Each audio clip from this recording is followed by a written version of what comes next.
রাজ্যে প্রবেশের পথে উদ্ধার বিপুল পরিমাণে নেশা সামগ্রী। জানা গেছে যার বাজার মূল্য প্রায় 30 লক্ষ টাকা।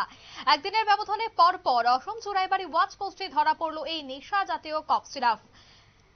গেট ইনচার্জ প্রণব মিলির তৎপরতায় এই অভিযান চালানো হয় এবং এই অভিযান চালিয়ে S01SC6484 নম্বরের একটি 12 চাকার লরি যা গুয়াহাটি থেকে আগরতলার উদ্দেশ্যে আসছিল, সেই লরি থেকেই তল্লাশি চালিয়ে প্রায় 30 লক্ষ টাকার কফ সিরাপ উদ্ধার করা হয়েছে।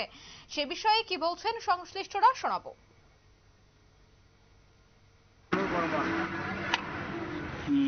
বাড়ি কই? শিঙিমারি। কোন ডিস্ট্রিক্ট? কামরূপ। এই মালটা কইতে গেল এটা? তো আইএসবিডি আছে না, তারপর টিসিআই এর পর গুয়াহাটি। কই যেটা লইয়া এটা?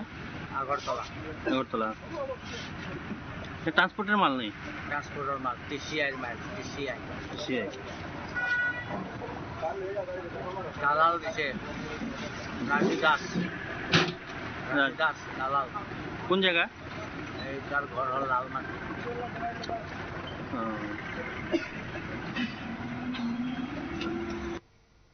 আপনারা শুনলেন তার এই বক্তব্য।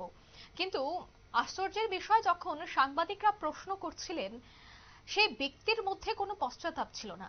সে একেবারে কনফিডেন্টলি তার প্রশ্নের জবাব দিয়ে যাচ্ছিল। অর্থাৎ সেই জায়গা থেকে স্পষ্ট হয়ে যায় যে এই ধরনের অভিযান চললেও, এই ধরনের অভিযানে প্রচুর পরিমাণে নেশা সামগ্রী বাজেয়াপ্ত করা হলেও নগদ নারায়ণের বিনিময়ে পেছনের দরজা দিয়ে সবটাই ম্যানেজ হয়ে যায়।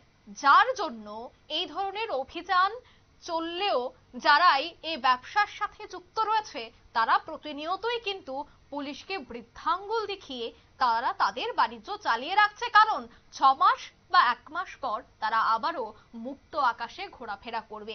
এই ধরনের অভিযোগ কিন্তু শুভবুদ্ধি সম্পন্ন মহলের।